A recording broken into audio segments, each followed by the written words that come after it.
Students, আজকে তোমাদের এই ভিডিওতে আমি জিওগ্রাফির তোমাদের চ্যাপ্টার 1 ইন্টেরিয়ার অফ দ্য আর্থ এই চ্যাপ্টারটা পড়াচ্ছি। তো আশা করি তোমরা সবাই এটা ভালো করে বুঝতে পারবে ভিডিওটা। ঠিক আছে, তো চলো শুরু করা যাক। প্রথমে তোমাদের একটু গল্প টাইপের দিয়েছে, এটা একটু তোমরা নিজেরা দেখে নিও, কারণ এখান থেকে তো আমার সেরমভাবে কিছু পড়ানোর নেই।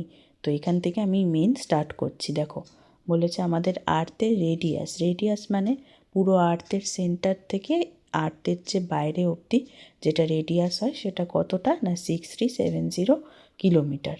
তার মানে কি আমাদের সেন্টার অফ দ্য আর্থটা সারফেস থেকে কতটা দূরত্বে 6370 কিলোমিটার দূরত্বে। তো সবাই এটা একটু পয়েন্টটা ভালো করে মনে রেখো।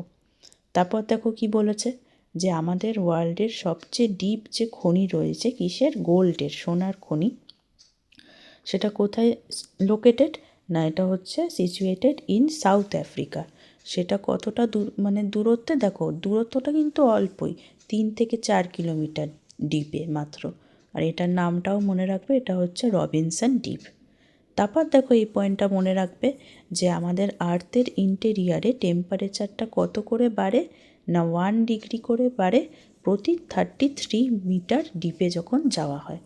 ঠিক আছে, তো এই পয়েন্টটা একটু খেয়াল রেখো। আমরা এর আগের যে ক্লাসে পড়েছিলাম যে উপরে যখন যাই টেম্পারেচার কমতে থাকে, তাই তো মনে আছে ল্যাপস রেট 6.5 ডিগ্রি করেছিল প্রতি 6.5 ডিগ্রি সেলসিয়াস ছিল প্রতি 1 কিলোমিটার করে, এরমই তো মনে হয় ছিল যতদূর মনে পড়ছে আমার। তো তারপর দেখো তোমাদের এই গ্রিন পয়েন্টটা দেখো কি বলেছে, যে আমাদের আর্থে যে কোর মানে বলেছে যে একদম আর্থের যে ভেতরে কোরে একটা আর্টিফিশিয়াল হোল আছে, যেটার দূরত্ব কতটা না 12 কিলোমিটার। সেটা কোথায় না কোলা পেনিনসুলাতে, নর্থ ওয়েস্টার্ন রাশিয়াতে। এটা সবচেয়ে ডিপ আমাদের ওয়ার্ল্ডের যে গর্ত। ঠিক আছে, এটা খুব কম মানে ডেপথটা অফ দ্য আর্থ, মানে বলেছে যে 12 কিলোমিটার ডেপথটা আর্থের যে আমাদের সেন্টার অবধি যে দূরত্বটা 6370 সেটার তুলনায় অনেকটাই কম, তাই তো। কিন্তু তা সত্ত্বেও আমাদের মানে আর্থের ইন্টেরিয়ারের তথ্য পাওয়াটা অনেকটাই জটিল। এবার চলে আসো, দেখো আমরা জানি হট মোল্টেন লাভাটা বেরোয় ভলক্যানো থেকে সেমি লিকুইড ফর্মে। আবার কিছু কিছু সময় আর্থের মধ্যে ট্রেমার্স মানে ঘর্ষণ দেখা যায়, যার জন্য অনেক বড় বড় আর্থকোয়েক হয়, তাই তো। তারপর হট স্প্রিং বেরোয় যেখান থেকে বয়েলিং ওয়াটার, হট স্প্রিংস আছে আমাদের অনেক জায়গায় আর্থের, যেখান থেকে বয়েলিং ওয়াটার বেরোয়। আর সেটা আমাদের স্কিনের জন্য খুব ভালো। অনেকের যাদের স্কিন ডিজিজ হয় তাদের বলা হয় যে ওই জলে স্নান করলে নাকি সব রোগ কমে যায়।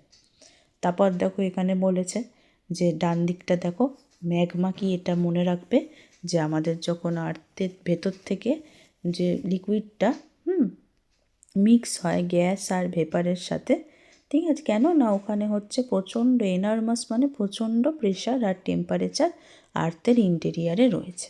তাই জন্য আর্থের ইন্টেরিয়ারটা লিকুইডই থাকে, আর সেটা গ্যাস আর ভেপারের সাথে মিক্স হয়ে নাম হয়েছে ম্যাগমা। নেক্সট থেকে হচ্ছে লাভাটা কিছুই না, ওই ম্যাগমাটাই গরম অবস্থায় গলা অবস্থায় যখন আর্থ থেকে বেরোয়, কিসের থেকে, ক্র্যাক থেকে, ফাটল থেকে বা জয়েন্ট থেকে আর্থের সারফেসে যখন চলে আসে সেটাকেই বলা হয় লাভা। তো এই পয়েন্ট দুটো মানে লাভা কি আর ম্যাগমা কি অবশ্যই পড়ে রাখবে। ঠিক আছে, তো দেখো বলেছে যখন আমরা জানি যে টেম্পারেচার বাড়ে একটা সাবস্ট্যান্স তখন লিকুইডে গলে যায় আর আয়তনে মানে ভলিউমে বেড়ে যায়। আবার যখন প্রেশার বাড়ে তখন কি হয়, there happens to be a severe contraction in the same volume of mass, মানে প্রেশার বাড়লে আবার ভলিউমটা কী হয়ে যায়, কমে যায়। বোথ প্রেশার আর টেম্পারেচারটা এতটাই বেশি আর্থের ইন্টেরিয়ারে, তাহলে ওখানের ভেতরকার ম্যাটারগুলোর অবস্থা ভাবো কীরকম অবস্থা হবে। ঠিক আছে, তো এবার দেখো বলেছে বাদিকটা এবার চলে আসো, বলেছে আর্থ একটা হট বল অফ গ্যাস ছিল যখন এটা সৃষ্টি হয়েছিল কিছু 460 কোটি বছর আগের কথা, মানে বুঝতেই পারছো কত আগের কথা। তারপর কি হয়েছে, সময়ের সাথে সাথে আর্থের সারফেসটা ঠান্ডা হয়ে সলিড হয়ে গেছে ভেতরটা, কিন্তু এখনও কি হয়েছে না ভেতরটাতে গ্রেট পুল অফ আগুনই রয়েছে। এই জন্যই আমরা যখন এরকম সেম সব জায়গাতেই অ্যাপ্লাই হয়, যখন দুধও রাখা হয় উপর দিক দিয়ে ক্রিমি লেয়ার ফর্ম হয়, যখন ঠান্ডা হয়ে যায় কিন্তু ভেতরটাতে সেই গরমই থাকে লং পিরিয়ড অফ টাইমের পরেও। এই যে বক্রেশ্বরে একটা হট স্প্রিং আছে, ঠিক আছে, অনেকে হয়তো তোমরা জানো।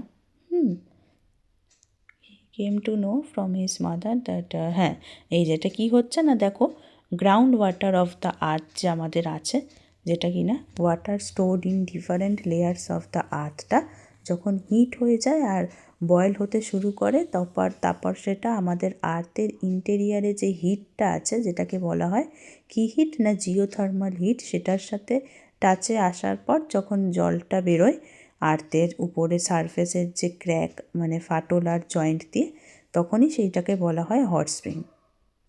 নেক্সট দেখো, এবার মনে রাখবে জিওথার্মাল এনার্জি কি না, এটা একটা টাইপ অফ এনার্জি যখন টেম্পারেচার আমাদের আর্থের কোর ওয়েভস মানে একদম ভেতরে যে ওয়েভসগুলো রয়েছে সেগুলো যখন ওয়েভস আউটওয়ার্ড, সেই ওয়েভগুলো বাইরে আসে, এই থার্মাল পাওয়ারটাকেই বলা হয় জিওথার্মাল এনার্জি। অনেক দেশ আমাদের ওয়ার্ল্ডের এই ইলেকট্রিসিটি প্রডিউস করে এই থার্মাল পাওয়ারের থেকে। এমনকি আইসল্যান্ড যে দেশ আছে সে তার পুরো যে যতটা এনার্জি দরকার তার 30% মানে ভাবো কতটা জিওথার্মাল এনার্জি থেকেই নেয়। তারপর দেখো বলেছে, এটা মনে রাখবে যে কে সবচেয়ে বেশি অ্যামাউন্ট অফ ইলেকট্রিসিটি প্রডিউস করে ওয়ার্ল্ডে জিওথার্মাল এনার্জি থেকে, না ইউএসএ মানে আমেরিকা।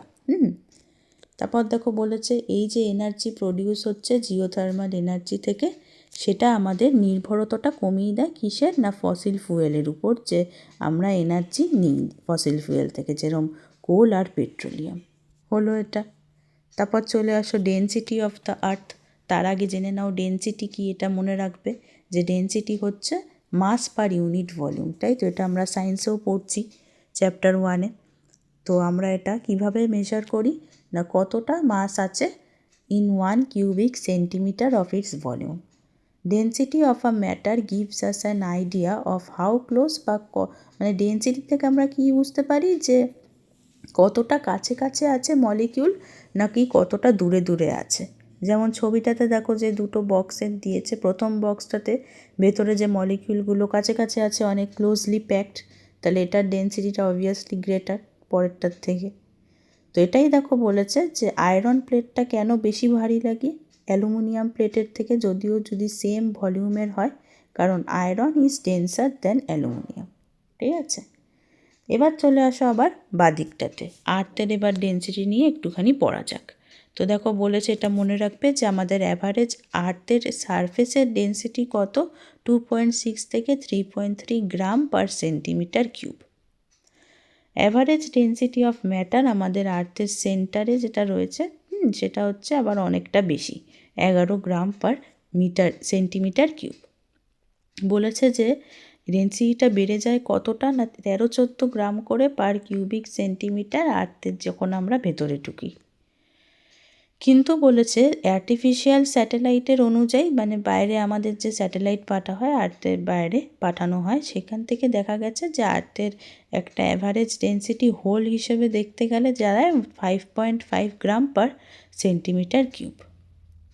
তো এবার একটা কোয়েশ্চেন আসছে যে কেন matters lying close to the earth centre have greater density, মানে আর্থের সেন্টারে যে সমস্ত জিনিস আছে সেগুলোর কেন বেশি ডেন্সিটি।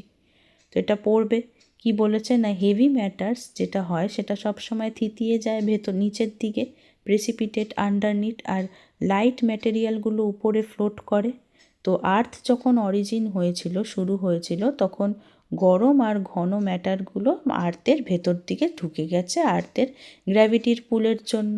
স্পেশালি এরকম কি আছে না আয়রন আর নিকেল রোটেট করতে ঘুরতে শুরু করেছে আর্থের ভেতরে একদম, এদিকে লাইট ম্যাটেরিয়াল যেরকম অ্যালুমিনিয়াম আর সিলিকাটা উপরের দিকে ভাসতে শুরু করেছে, ঠিক আছে।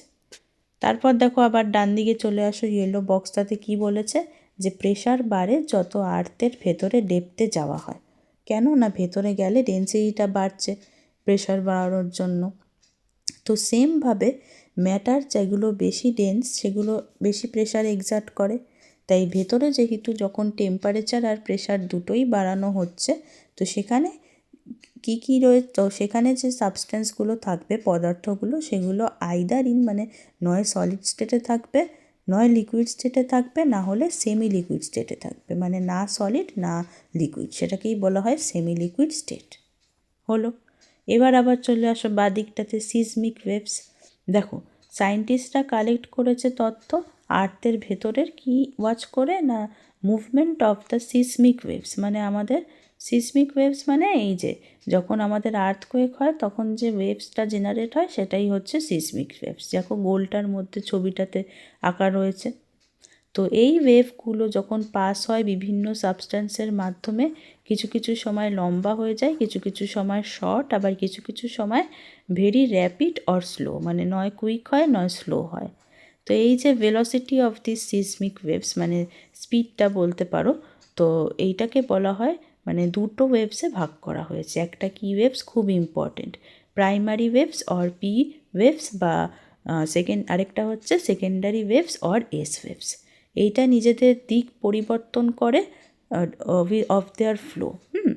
All such data is provided by the earth's interior. তো দেখো বলেছে P wave of earthquake can pass through both solid or liquid. এই পয়েন্টটা খুব খুব ইম্পর্টেন্ট, মনে রাখবে অবশ্যই, যে পি ওয়েভটা আমাদের আর্থের সলিড আর লিকুইড দুটোর দিক দিয়েই পাস করে। এই জন্য ছবিতে দেখো স্ট্রেট বেরিয়ে গেছে পি ওয়েভটা, কিন্তু এস ওয়েভটা মনে রাখবে শুধুমাত্র লিকুইড বা সেমি লিকুইড ম্যাটেরিয়াল দিয়েই পাস করে। তাহলে এই পয়েন্টটা খুব ভালো করে মনে রাখতে হবে। এবার আবার যেটা ডান দিকে একটু আগে পয়েন্টটা বললাম, যে ডান দিকে যেটা বলেছে যে প্রেশারটা বাড়ে আর্থের যখন ভেতরে ডেপথটা বাড়ছে, কেন না তখন ভেতরে ডেন্সিটিটা বাড়ছে প্রেশারের সাথে সাথে। তো এখানে দেখো এই যে শেষে যে আছে পয়েন্টটা, এরকম একটা কোয়েশ্চেন আসতে পারে যে why are substances lying at the centre of the earth either in solid or liquid or in semi liquid state. তখন এই যে এই ব্র্যাকেটটা করেছি ইয়েলো বক্সে, এই পুরো অ্যান্সারটা লিখতে হবে। ঠিক আছে, তো এবার দেখো নিচে এখানে যে বলেছে পেঁয়াজের যেরম লেয়ার হয় এরম আর্থেরও লেয়ার হয় বিভিন্ন ঘন আর ক্যারেক্টারিস্টিক্স মানে বৈশিষ্ট্যের জন্য। তো আজকের মতন আমি এই টপিক মানে এই চ্যাপ্টারটাতে এইটুকুই রাখলাম তোমাদের। এইটুকু ভালো করে পড়ো, যাদের কোনো রকম কোনো কিছু ডাউট হবে তারা একটু জিজ্ঞাসা করো আমাকে কমেন্ট সেকশানে। একবারে বেশি পড়াবো না, কারণ একবারে বেশি পড়ালে ভিডিওটাও অনেক অযথা লম্বা হয়ে যাবে, আর একসাথে বেশি পড়া মাথায়ও নেওয়া যায় না। কাজেই এইটুকু ভালো করে পড়ো, আর তোমাদের যদি ভিডিওগুলো একটু হলেও কাজে লাগে তাহলে একটু অন্তত লাইক করো, বন্ধুদের সাথে শেয়ার করো, আর যারা নতুন আমার চ্যানেলে তারা প্লিজ একটু আমার চ্যানেলটাকে সাবস্ক্রাইব করে আমার পাশে থেকো, কারণ এই ভিডিওগুলো তোমাদের জন্যই করা। তোমরা যদি আজকে সাবস্ক্রাইব না করো তাহলে আমি সেভাবে কিন্তু এগোনোর মোটিভেশনটা পাবো না। তো আশা করি তোমরা সবাই বুঝবে আর আমাকে সাপোর্ট করবে। তো আজকের মতন এতটুকুই রাখলাম, আবার নেক্সট ক্লাসে দেখা হচ্ছে। সবাই ভালো থেকো, টাটা।